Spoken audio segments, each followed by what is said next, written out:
HSC ২৭ college জীবনের শুরুটা কেমন লাগছে তোমার? আমার যতদূর মনে পড়ে শুরুটা উপভোগ্য থাকলেও কদিন বাদেই পড়াশোনার চাপে পিষ্ট হতে হয়। না, আমি তোমাকে ভয় দেখাচ্ছি না, বাস্তবতা আসলে এটাই। আপাত দৃষ্টিতে ২ বছরের জার্নি ২ বছর আসলে পাওয়া যায় না। মাত্র ১৮ মাসেই তোমার এইচএসসি জীবনের পড়াশোনা কিন্তু গুছিয়ে নিতে হবে। আমি তোমার সাথে একটু বায়োলজি নিয়ে কথা বলবো। অনেকগুলো সাবজেক্ট পড়তে গিয়ে অনেকেই বায়োলজিতে একটু কম গুরুত্ব দিয়ে ফেলো, কিন্তু এটার ফলাফল কিন্তু ভালো হয় না। তুমি জানো কি না, শুধু এইচএসসিতে A+ পাওয়াই তোমার টার্গেট হওয়া উচিত নয়। তুমি যদি ভার্সিটিতে পরীক্ষা দাও, মেডিকেলে ভর্তির পরীক্ষা দাও, তখনও কিন্তু তোমার বায়োলজি দরকার হবে।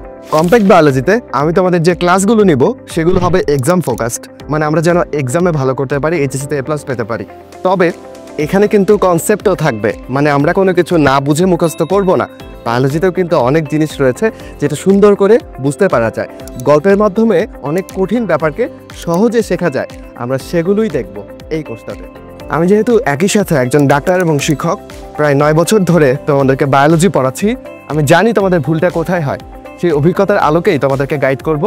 এইচএসসিতে আমরা তো আমাদের A+ নিশ্চিত করবো ইনশাল্লাহ, পাশাপাশি অ্যাডমিশনের প্রস্তুতিও আমরা একাডেমিকেই নিয়ে ফেলব।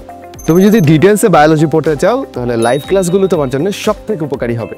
আর যদি মনে করো তোমার টার্গেট ইঞ্জিনিয়ারিং, তুমি খুব অল্প সময়ে বায়োলজিকে গুছিয়ে নিতে চাচ্ছ, তাহলে তুমি যেটা করতে পারো, আমাদের ওয়ান শট কমপ্যাক্ট সিকিউ এবং এমসিকিউ ক্লাস দেওয়া থাকবে, সেগুলো দেখে নিয়ে অল্প সময়েই পরীক্ষার প্রস্তুতি নিয়ে ফেলতে পারো।